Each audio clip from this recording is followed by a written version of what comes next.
Hi folks, this is Jake. Hope you're okay today. We're looking at Francis Schaeffer and the modern church, and I think that the next issue that I think the modern church needs to listen to Schaeffer is the cultural mandate to bring all things under the kingdom, under the lordship of Christ.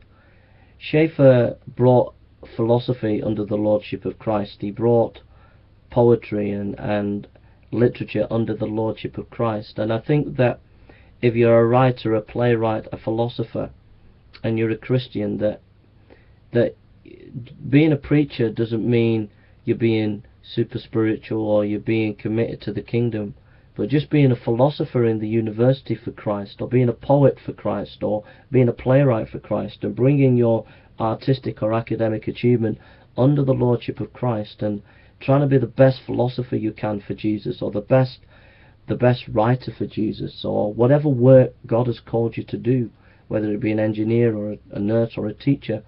You've all got a role to play to bring the kingdom of Christ into your workplace.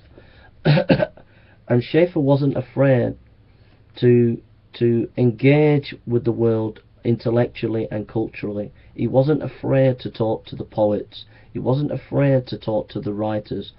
He wasn't afraid to talk to the philosophers.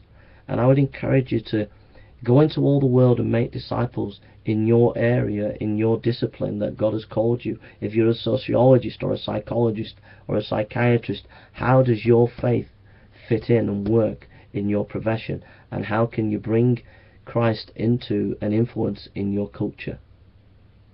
That is the cultural mandate that Schaeffer showed.